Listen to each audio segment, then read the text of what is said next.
KSH News, we will be uncovering the cause of Blake Smith, a marathon runner's death, as well as the cause for all deceased runners recently and in the past. If you're not already aware, a marathon is a well-known race that is 26.2 miles long and draws thousands of athletes yearly. They can take place in almost any terrain, and they put a tremendous strain on the body. I'm Sruthi Satya of KSH News, and now to Kush. Here at the scene of Arizona's Rock and Roll Marathon. This marathon is the site of Blake Smith's death, as well as the death of 3 other participants. Here I will be asking Jill Jones, one of Blake Smith's death, who was at the marathon, some questions about what she saw. Hello, Jill. Hi. Can you describe to me some of Blake's physical characteristics as she was running? Well,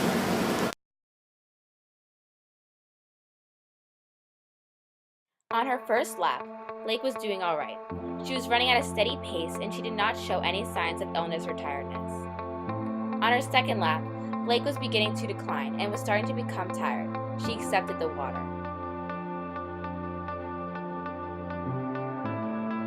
On her third lap, Blake was looking as though she was struggling a lot and the water did not seem to be helping.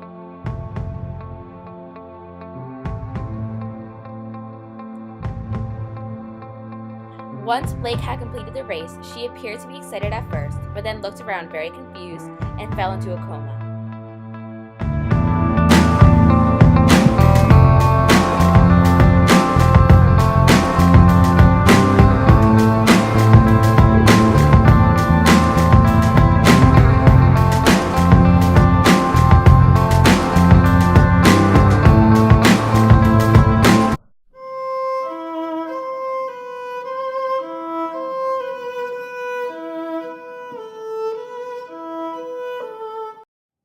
After being presented with the following data, KSH News reporter Kush interviewed expert Jackie Steifman on what happened to deceased runners.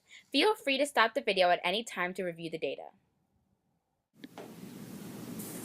Hello, Jackie. Recently we have been hearing many unfortunate tales of marathon runners passing away shortly after the race.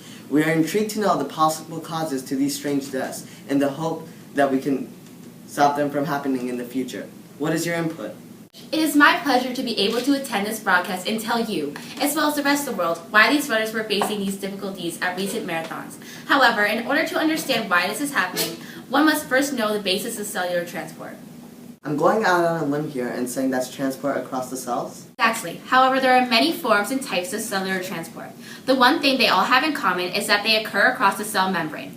Because the cellular membrane is a tightly packed phospholipid bilayer, only extremely small or uncharged molecules can pass directly through it. How do other molecules enter and leave the cell then? Good question. This is where cellular transport comes into play. The 2 main types of transport are passive transport and active transport. Active transport requires ATP or energy, while passive transport does not. They are both used to maintain homeostasis, which means to take a balanced or stable environment. Homeostasis, our body would not survive even the slightest changes in environment. Thank you, Jackie. We'll be right back after this commercial break.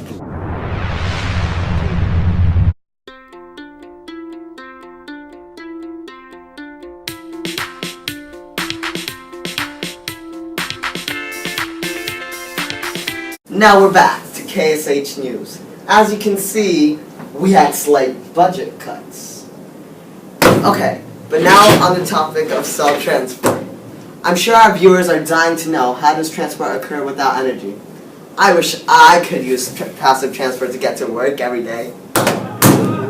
I'm sorry to say that passive transport only involves the transport of molecules or particles. It occurs due to a concentration gradient, which can be defined as a difference in the distribution of substances across a space. Molecules move from an area of high concentration to an area of low concentration due to the natural flow down the gradient.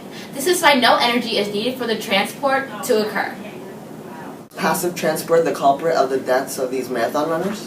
One of the main forms of passive transport is osmosis, which is the process that is occurring in this situation. Deals specifically with the movement of water molecules across a semi-permeable membrane. During osmosis, there are 3 directions of water movement. A hypertonic solution is a solution that is highly concentrated with solute and causes water to move out of the cell. A hypotonic solution has a low concentration of solute and causes water to move into the cell. An isotonic solution causes the water to move in and out of the cell at the same rate. What does any of this have to do with marathon runners dying after running the race? As crazy as it sounds, the runners are consuming too much water than their body can handle. You saying that runners should start drinking less water? Saying the marathon runners should drink less water per se. It is just that they need to consume more sodium to create an equilibrium. If runners drink too much water, the water will dilute this amount of sodium in their blood. This will cause the blood to become a hypotonic solution where there is not enough sodium or solute present. Does it affect the cell specifically? Absolutely! Since the cells become a hypertonic solution, because they contain more sodium than the blood, the high concentration of water in the blood will try to move into the cell. This process is also known as osmosis. Excessive amounts of water moving into the cell could cause swelling, or could lead to the body having seizures or strokes. Clarify for our viewers what exactly sodium is. Of course, sodium is an electrolyte that helps regulate water that is in and around the cells. It also serves many other functions such as maintaining normal blood pressure, supporting the work of your nerves and muscles, and regulating your body's fluid balance. The body loses sodium. Electrolyte deficiency can occur during high-intensity exercise, in this case, running a marathon. Small amounts of sodium are lost through perspiration, so when those amounts are lost in excess and instead replaced by water, then the body will not have enough sodium in its cells. An athlete who replaces the lost sodium with too much water will have decreased blood sodium concentration because the water will dilute the amount of sodium in the blood. Now back to KSH News with Jackie, the expert, who will be describing what happened at the marathons. So now I will be describing what happened to the deceased runners during the marathon. So, this is representing the cells. This is the amount of water in your cells. Now you put salt in, and that represents the sodium in your cells. So, this is your cells at an equilibrium. When you're running the marathon and you start to perspirate, you lose the water and the sodium. So you're left with this. So, as you're running, people start to give you more and more water. So all you do is replace the water. As you can see, there's less sodium than there was before, and you have more water. This is what is causing the deceased runners to die. Now to Jackie, who will be describing the solution to this problem.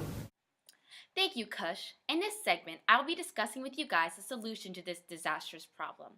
First, as I explained, the reason as to why these marathon runners died was because they lost a lot of sodium and electrolytes from their body through perspiration, and they replaced the lost sodium with water. Because of that, there was more water in their blood than there was sodium, which caused a hypotonic solution in the cells and ultimately caused the cells to burst. Consequently, we categorize all the deceased runners with hyponatremia as there was not enough solute present in their blood. Controlling the amount of water you intake as an athlete is very important. Consuming more than 1 liter of water per hour is not advisable. Hyponatremia is a particularly complicating condition for runners to develop because many of its symptoms are similar to those of dehydration. However, the treatment for dehydration, which is the intake of more fluids, could cause seizure, coma, or death in a severely hyponatremic athlete. If an athlete already develops hyponatremia, then the best solution at that point is to give the marathon runner a salt packet to place under the tongue. This is a step towards increasing sodium levels in the body in order to gradually correct hyponatremia. In a more stabilized hospital setting, the athlete might receive an IV with a very concentrated salt solution at a slow rate. This replaces lost salt in a severely hyponatremic person. So what is the solution to this problem, you ask? Well, if the runners properly replace the lost electrolytes and sodium in their body, this would not be a problem. A perfect way to replace the lost sodium and electrolytes is Gatorade. When you sweat during exercise, you lose sodium, about 900 to 1400 milligrams of sodium per liter of sweat. Gatorade contains about 450 milligrams of sodium per liter, or about 110 milligrams per cup. Moreover, drinking 1 liter of Gatorade will replace the sodium lost in approximately half a liter of sweat. For instance, if you sweat throughout a marathon, you lose a massive amount of sodium as well as electrolytes. But if you replace all that lost sodium and electrolytes, then there isn't a problem at all. This is what happened to Jack when he consumed Gatorade instead of water at the Arizona Rock and Roll Marathon. Lap 1. This is Jack, who also participated in the Arizona Rock and Roll Marathon along with Blake Smith. As you can see, Jack's pace is more steady, and he doesn't seem as dehydrated as Blake Smith was on her 3rd lap. Lap 4. As a result from drinking Gatorade, Jack was able to properly replace his lost sodium in his blood, and he did not become a victim to hyponatremia like Blake Smith did. As you can see, he performed much better than Blake Smith did. Evidently, Gatorade is the solution. Thanks for watching KSH News. Tune in next week to find out why unicorns fly.